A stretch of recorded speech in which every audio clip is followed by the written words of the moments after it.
Hello, good morning. Welcome to Liverpool FC Journal. I'm Owen James. This is your morning news update. And guys, on what is match day, a huge match day for Liverpool, travelling down to London to the Emirates Stadium to take on league leaders Arsenal. Obviously, look, it's going to be a tough game. It is going to be an extremely difficult game against an extremely good side.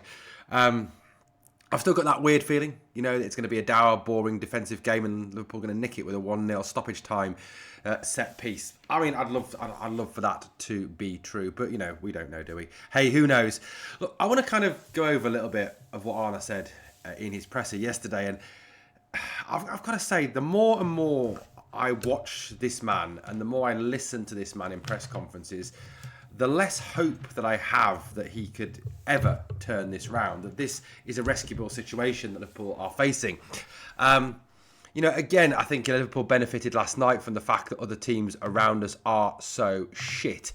You look at the results last night. Obviously, Manchester United laughably, obviously, sack their manager, replace them with Darren Fletcher, and then go to Burnley and draw 2-2.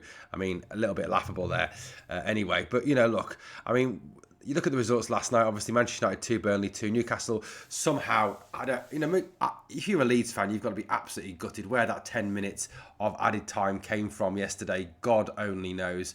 I'd be questioning the bank balance of the referee after that one. Chelsea also losing yesterday as well.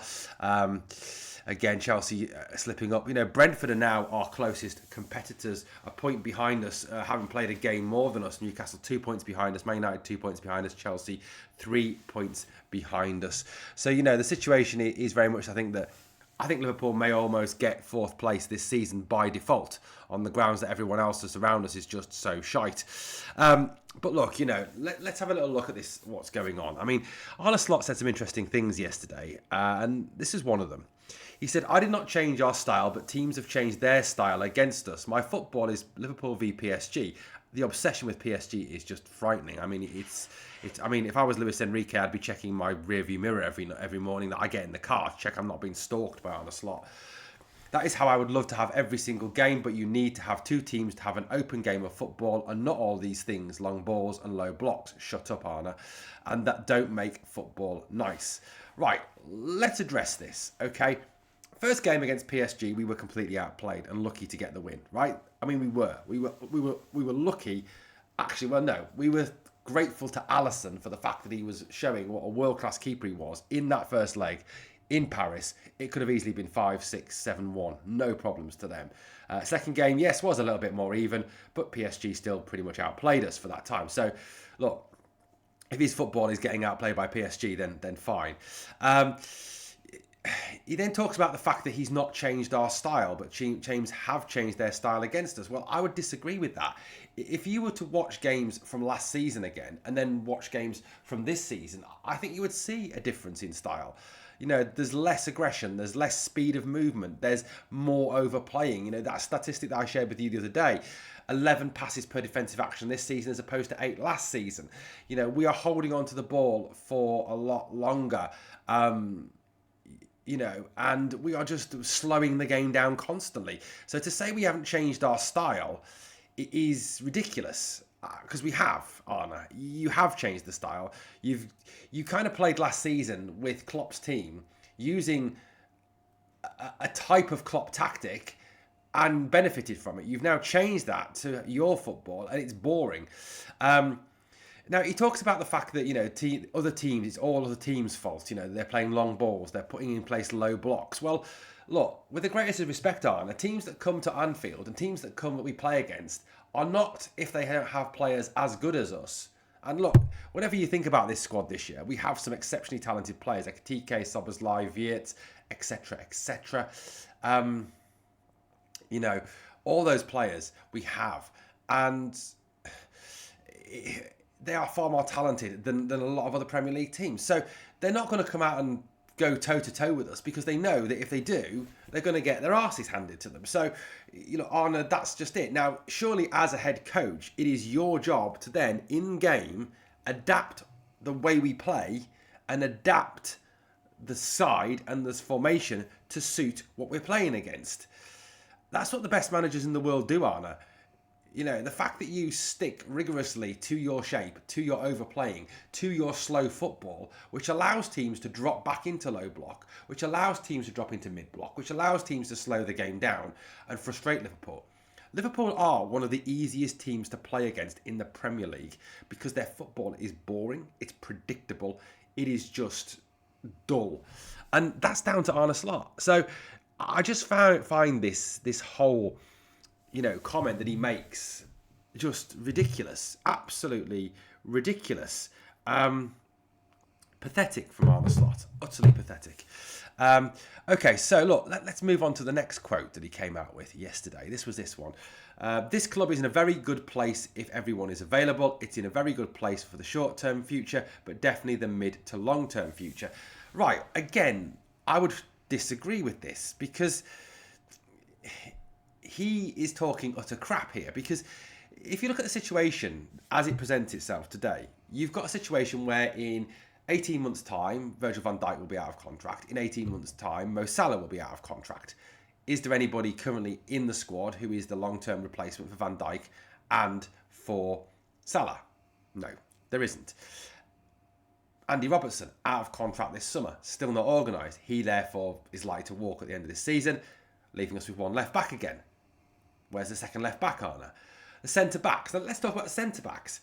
Right, we sold Jarell Quansah, okay, and I know there's a deal in place to bring him back if we need to, if we want to. Van Dijk, like I said, 18 months out of contract, not getting any younger, certainly not up to the standards he was previously. Ibou Konate, who knows what's going on with Ibou Konate? No one knows. I think he's more likely to walk at the end of the season for free.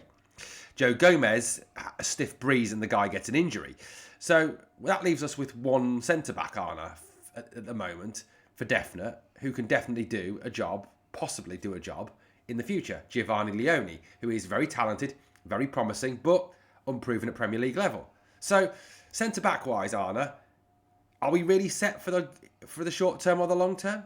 Or the mid-term? No, we're not. So, again, he's talking crap there. Midfielders, again, Maka, Szoboszlai, Grav, all contracts coming up for renewal within the next 18 months to 2 years. Is that sorted? No, it's not. So, what the hell is going on here?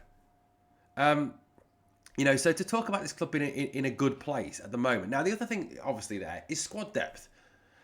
As I mentioned on the video yesterday, you compare the squad depth of Arsenal and Manchester City with the squad depth of Liverpool, and it's night and day. Arsenal's bench is 10 times stronger than our bench, and a lot of their bench players would actually get into our first team. So, to me, Arne, again, is just talking absolute crap. Absolute shite yet again. Now, one thing I want to kind of also address is the fact that he kind of tried to address, didn't he, the feud comments that had come out the other day. He talked about the fact that, the allegations of a fraud. He said, first of all, I am really, really happy with the squad we have here.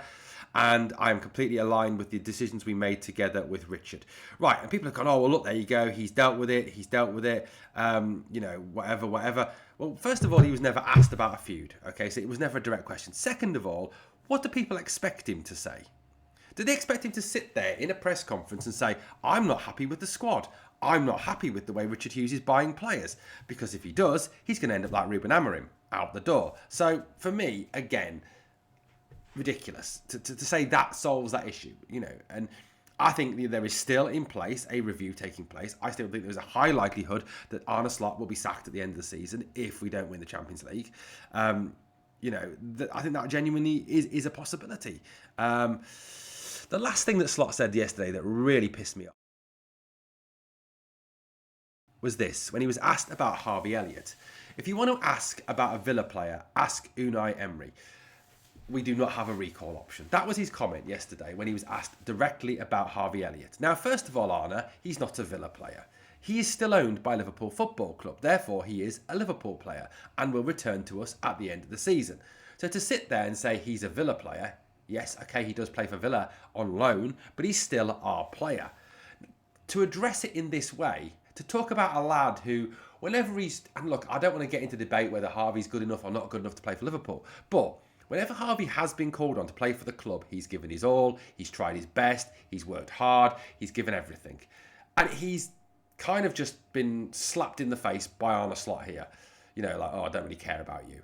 I mean, this is a player that we own, the player that is stuck in limbo, a player that is not getting game time at Villa, a player that, you know, went to Villa with the hope of impressing, getting a move, and obviously getting into the England squad. That was his hope, and it's all been thrown away.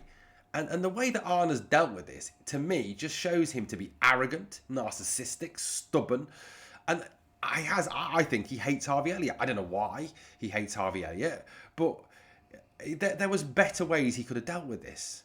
You know, yes, Harvey is having a tough time at the moment at Villa. He's not getting a lot of game time. We would have hoped that he would have got more game time, because that's why we sent him on loan there.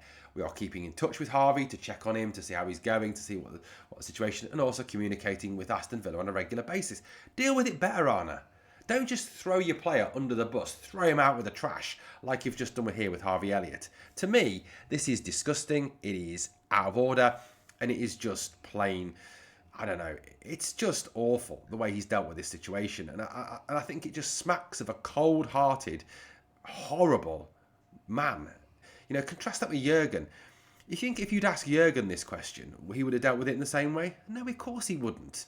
He would have dealt with it like a proper human being, like a proper empathetic human being, not like some narcissistic, stubborn, rude robot who isn't fit to manage this football club. Now, look, I would love Arne to turn around, of course I would, but the more and more I look at this and the more I listen to the man, there is literally, for me, no hope for it, because he just is so out of touch and doesn't seem to have a grasp on what is really happening at this football club.